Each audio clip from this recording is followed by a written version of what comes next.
Hello, good afternoon guys. So, matagal-tagal na akong di naka-upload. So, na-busy lang sa trabaho. So, yung topic natin ngayon is about PV isolation fault. So, ito ay Solis inverter. Isi-share ko sa inyo kung paano ko ito troubleshoot. So, kapag kayo ay user ng Solis at naka-encounter kayo ng ganitong alarm, so, ito ay serious damage. So, kailangan ito immediately mapuntahan. Or habang di nyo pa napupuntahan, ipa-off nyo muna kay client yung Solis inverter para maiwasan natin yung mga hindi inaasahang pangyayari. Siyempre, kuryente yan. So, PV isolation fault o PV isolation protection ni Solis. Inulit ko, serious damage ito. So, kailangan kapag naka-encounter tayo nito, maging alert tayo o puntahan agad natin yung unit ni client. So, kung nakaka-encounter kayo ng ganitong problem, para sa inyo yung video na to. Yun lang.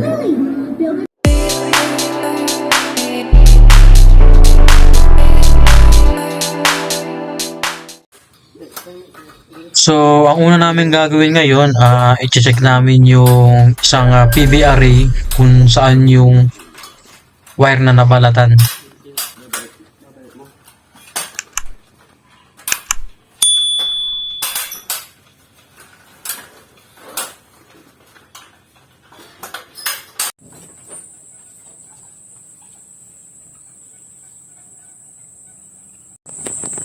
Okay na.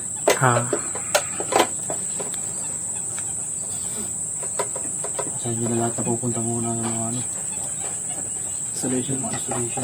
Ito yung tataka ko lang walang Kasi mga sabi ng ibig niya. mga tao na Okay, isopolt. Yung pag-test yan. Pag-test na isopolt, ground fault itong nakatapat sa DC volts. Okay, double check na natin. Tapos yung isang prod nakatusok sa ground.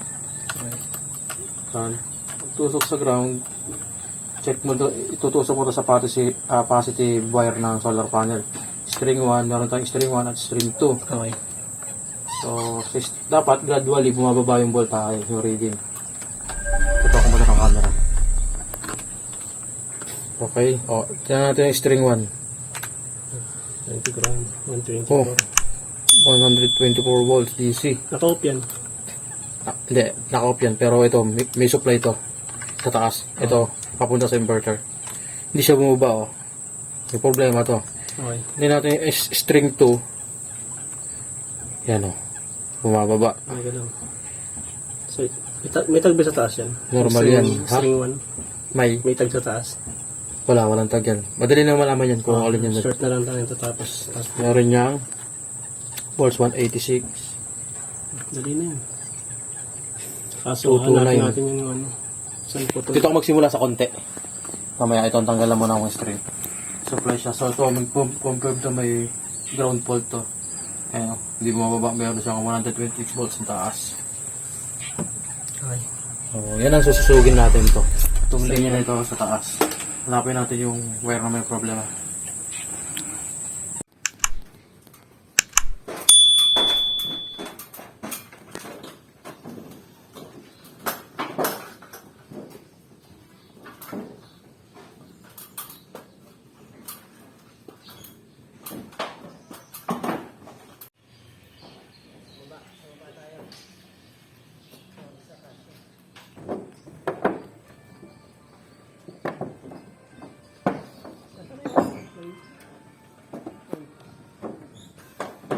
Ito muna tanggalin nyo, Lester, Itong sa unahan na to.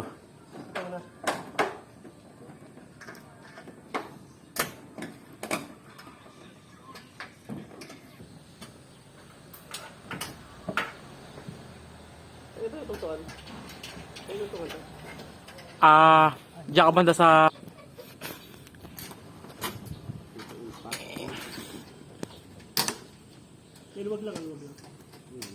Sige, tanggalin mo yung wire. Okay, check natin ngayon kung iyan nga yung string 1. dapat mawawalan to ng DC volts reading. Oh, confirm. 0 volts na siya. Wala na yung 180 volts kanina, something. Ito yung string 2. Meron pa rin. So, confirm tama yung tinanggal namin na string. So, doon kami magpo-focus.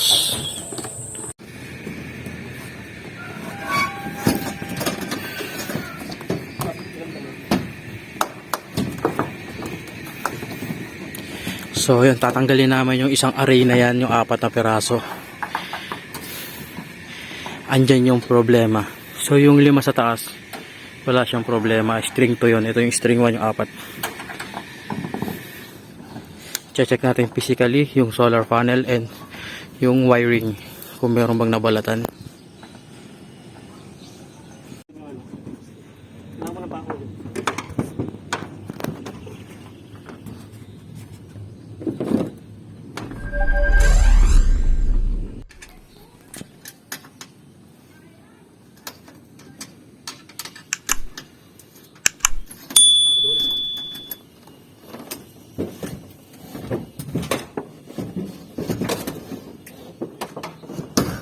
So, kita na yung ngat-ngat ng daga.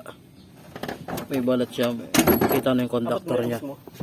So, nakita natin yung problem na sa negative side. Pero, may mga kagat din dito sa may positive side. Yan. So, kailangan na rin natin palitan yan. Kung ginat-ngat ng mabait. Yan, oh. Ang dami, oh. Yan yung cause ng ISO fault. So, yan. Baka merong ito, kita na yung mga kagat ng wire, kitang kita, ayan, labas na yung wire.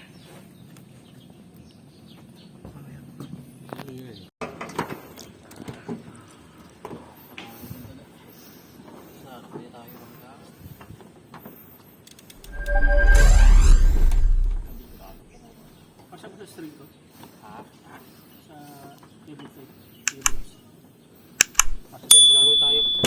Hihiwaan natin yun.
So, mapapansin nyo, nilagyan namin ng HDPE Flexcon para additional insulation para sa PV cable kasi nga maraming daga daw dito sa bahay ni client.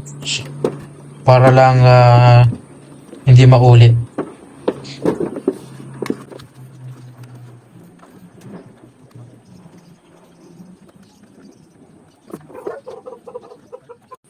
Okay, tapos na namin palitan yung wire ng inatnet ng daga. Ngayon, check naman namin ulit kung nagka-ID siya.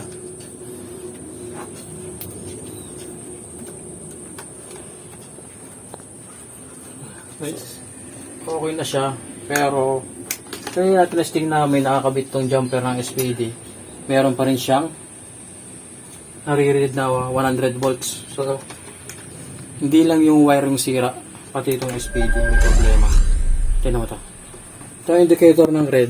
Ibig sabihin yan, busted yung SPD.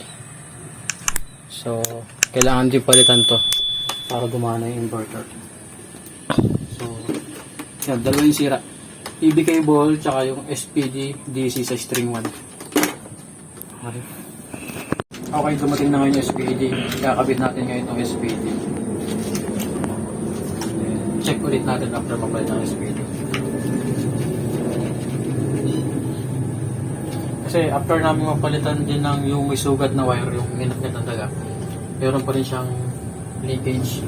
So may contents pa rin kami na basa. So hindi pa siya totally okay. So yung SPD busted din, kaya try natin palitan yung SPD.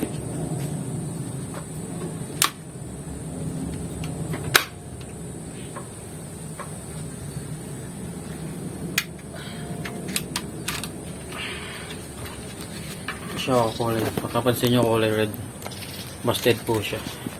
Dapat po siya ay green.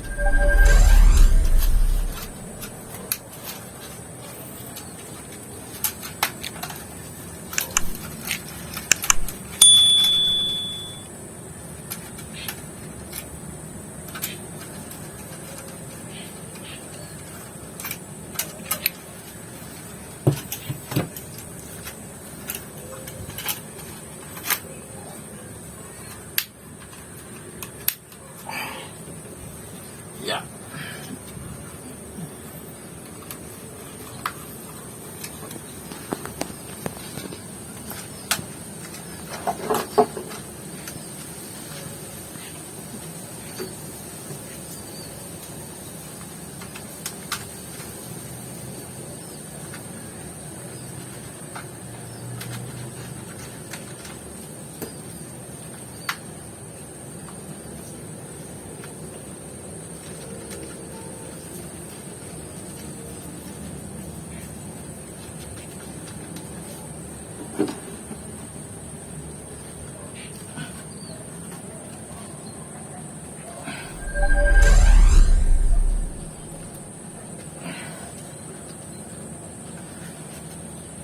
And then, sunod yung jumper na wire.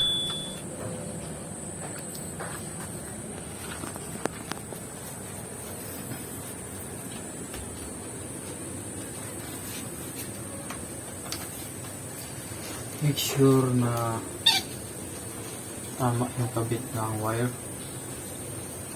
Jumper. And then, yung jump, meron yung polarity. Positive sa positive. Ito positive, connect sa positive.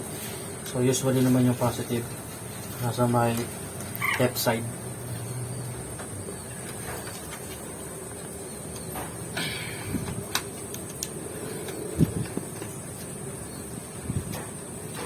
Ayan, negative jumper.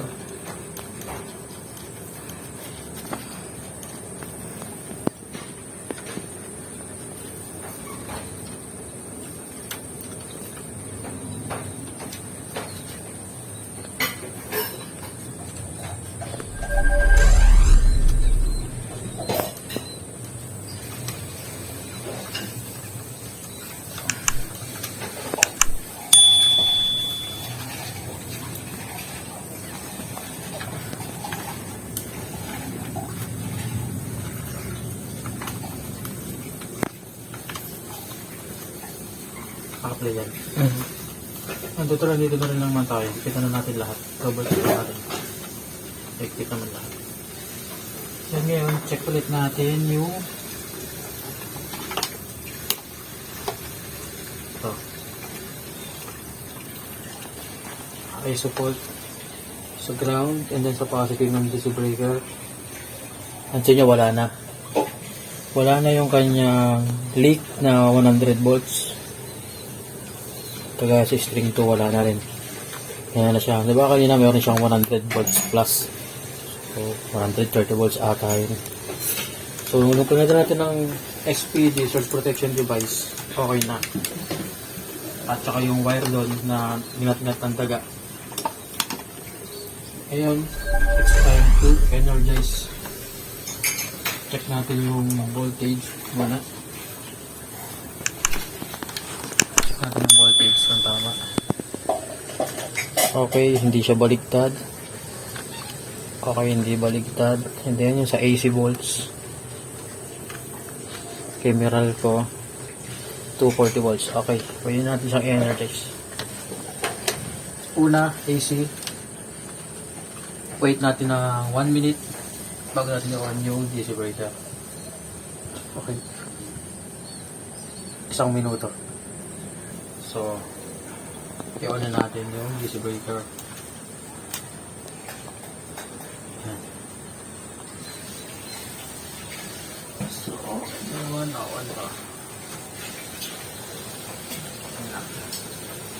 Ngayon gumagana natin yung solar. Ano ba? Kita ba dyan?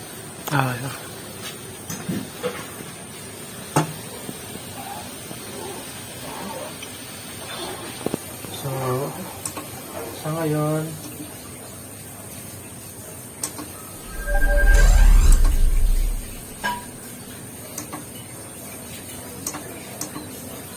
waiting tayo ng 10 minutes bago siya gumana. Okay? 10 minutes. Yan. 10 minutes na. So, agana na yung ating solar.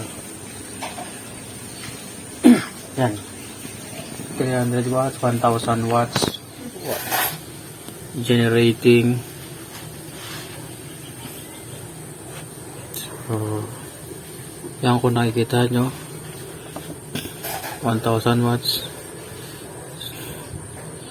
So, normal na siya ngayon. Okay. So, hindi na siya nag-aalarm.